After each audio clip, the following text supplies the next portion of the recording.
franchement, mais quel retournement de situation pour cet épisode 4 du Chevalier Errant. You may be wise to run. Want to kill me if I run? Want to kill you anyway. As honor deserted the noble houses of Westeros, and there no true knight among you.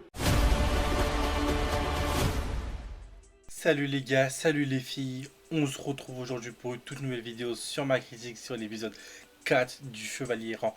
Comme d'habitude les gars, on va décortiquer cet épisode de Photopon, ce que j'ai aimé, ce que je n'ai pas aimé. Donc maintenant que tout est dit, commençons.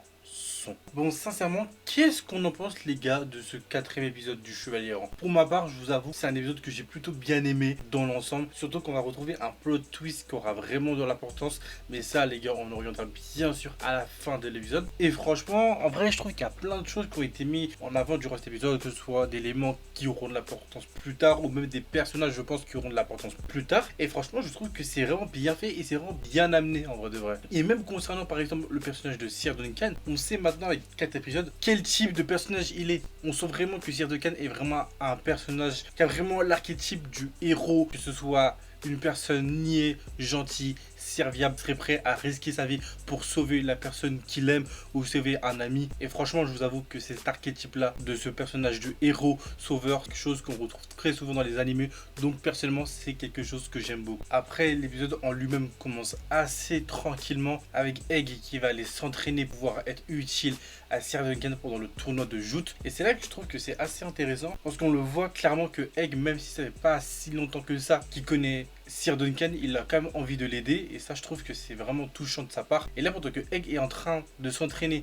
avec le cheval qu'il a emprunté à Sir Duncan, un personnage assez mystérieux va apparaître qui se nomme Sir Robin Raistley. Je pense que c'est un personnage qui aura sûrement de l'importance durant la suite du récit parce que au vu du chara-design du personnage, je pense qu'il aura de l'importance. Après quand exactement, je vous avoue que ça je sais pas du tout, mais c'est un personnage assez intriguant avec du coup un cache-œil. En plus on le voit durant l'épisode perdre son œil, c'est assez gore je vous avoue, mais c'est vraiment bien fait pour le coup. Et en vrai, je suis vraiment pressé de savoir en quoi ce personnage pourra avoir de l'importance. Bon, on va passer du côté de Sir Duncan et Eggs, auquel je vous avoue, j'ai pas forcément compris pourquoi Sir Duncan était aussi énervé auprès de Eggs. Je sais pas qu'est-ce que Eggs lui a fait pour qu'il soit autant énervé. Est-ce que ce soit le fait qu'il soit parti le matin avec le cheval s'entraîner? Est-ce que ce soit autre chose? On le sent et on le voit durant cet épisode que Sir Duncan est assez nerveux, qu'on comprend pas totalement pourquoi il réagit comme ça, même si on comprend qu'après ce soit par rapport au tournoi de joute qui est en plus pas accessible pour lui à la santé. Donc franchement, encore une fois, j'ai pas forcément compris est-ce que ce soit un mélange de tout ça, que ce soit par rapport au tournoi, que ce soit le fait qu'il soit parti tôt. Je vous avoue que je sais pas vraiment. Surtout qu'après qu'il ait compris qu'il soit allé un peu trop loin avec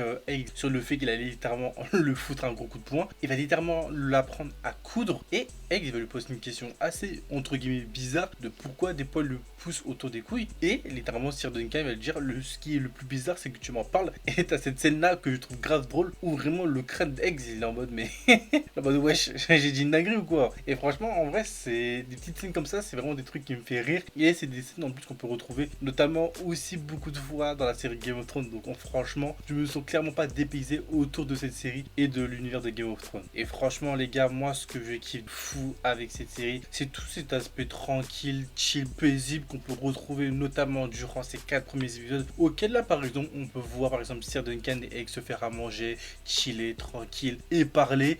Et d'un côté, on peut rebasculer à une scène qui n'a rien à voir où littéralement ça passe d'un combat de joute où il y a de la brutalité, du sang, de la bagarre. Et franchement, je vous avoue que l'ambiance de cette série, je kiffe de fou. Et d'ailleurs, en parlant de joute, faut qu'on revienne au maître de joute, celui qui organise le tournoi auquel il va littéralement demander à Sir Duncan de truquer le match, auquel il va clairement faire comprendre qu'il y a des personnes qui ont clairement misé sur lui et le fait de gagner contre la personne contre laquelle Sir Duncan va se battre va pouvoir empêcher une grosse mise par rapport à sa victoire. Et Sir Duncan, encore une fois, on le voit, c'est vraiment l'archétype du héros auquel il veut vraiment gagner par lui-même, il ne veut gagner aucun combat truqué. Et ça encore une fois c'est une des choses que je kiffe de fou chez ce personnage. Pendant que le maître des joutes essayait d'amadouer Sir Duncan, un autre combat de joute se préparait et et c'était celui de l'un des Targaryens les gars qu'on a vu durant le dernier épisode avec les cheveux gris qui s'apprêtait à monter en chevaux pour aller se battre. Et les gars, ça va être un des combats les plus, comment dire, assez trash, assez gore, mais qui aura de l'importance par rapport à la suite de l'épisode, car ce qui va se passer est très grave, car littéralement le Targaryen va clairement viser le cheval à la place du combattant, qui va littéralement créer de l'indignation autour du peuple. Et encore une fois les gars, une scène qui aura encore une fois de l'importance par rapport à la suite de l'épisode, c'est si vous avez vraiment remarqué à quel point Aegs réagit par rapport à chaque fois qu'il y a un Targaryen. Là, comme on peut le voir, on voyait vraiment qu'il voulait la mort de ce Targaryen, comme si cette personne lui avait fait quelque chose. Et franchement, ça les gars, je vais pas en parler maintenant, on en parlera plus tard. Comme on a pu le voir à la fin de l'épisode, effectivement Aegs est bel et bien un Targaryen. Et maintenant qu'on sait que Aegs les gars est un Targaryen, je pense que c'est maintenant pour ça qu'on sait qu'il sait autant de choses et qu'il soit si intelligent. C'est parce que je pense que au vu de sa famille, ce soit quelqu'un de très cultivé, en tout cas qui aime se cultiver. Et c'est pour ça que durant cet épisode, je l'ai trouvé assez bizarre Aegs, notamment par rapport à l'histoire que le Baratheon chantait, que au premier abord on pourrait croire que cette histoire n'a pas forcément beaucoup d'importance, mais lui va y accorder de l'importance par rapport au nom de la personne qui va être utilisée, qui est le nom de Alice, et qu'au final il va dire que le nom de cette personne est Espérance. Encore une fois, comment il sait ça, d'où il sort cette histoire, comment il connaît cette histoire, il y a plein de mystères encore pour l'instant autour de Aegs. On ne connaît pas pour l'instant toutes ses connaissances, on ne sait pas pour l'instant où il a acquis tout ça, mais franchement je trouve ça vraiment très intriguant. Et ce qui est encore plus intriguant les gars, c'est ce qui va se passer plus tard durant l'épisode avec ce moment-là, avec cette personne qui est du coup une sorcière qui va littéralement deviner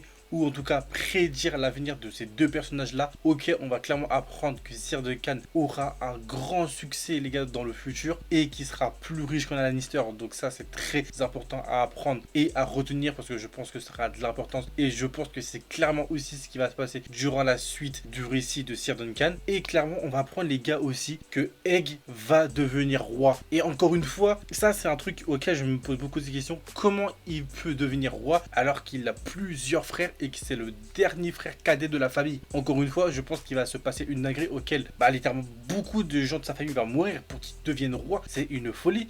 Et surtout qu'on sait qu'il va littéralement mourir brûlé. Ça encore une fois, c'est une info assez choquante. Et surtout le fait que moi ça m'a vraiment marqué, c'est le fait qu'elle le dise, que les personnes les plus proches de Aegs qui le connaissent vraiment bien vont se réjouir de sa mort. Ça franchement, je trouve que c'est vraiment un point vraiment assez marquant et assez intriguant de cet épisode, parce que franchement ça nous donne vraiment beaucoup d'indices et beaucoup d'infos par rapport à qu'est-ce qui pourrait se passer les gars à la suite du Chevalier Errant. Et là on va rentrer les gars dans la fin de la critique auquel il va se passer mais tellement de choses et tellement de choses à dire et à redire.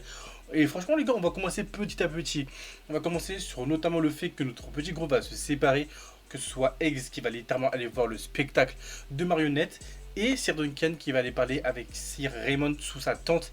Et là les gars, je vous avoue qu'il y a tellement de choses en vrai de vrai à dire par rapport à cette discussion, notamment le fait que Sir Duncan va clairement dire que Aegs lui a dit qu'il l'a clairement fait exprès, sauf que lui il va clairement rigoler par rapport à ça et il va dire que comment un chevalier peut autant réagir scandaleusement. Et c'est là que les gars, que Raymond va littéralement péter un câble si on peut le dire. Et c'est là que c'est clairement en référence les gars avec Game of Thrones, auquel on nous expliquait les gars dans Game of Thrones, rappelez-vous que les Targaryens étaient clairement un clan qui était vraiment détesté à fond. Et comme on peut le voir avec Raymond, effectivement même à cette époque là, les Targaryens commençaient petit à petit à être de plus en plus les gars détestés par le peuple.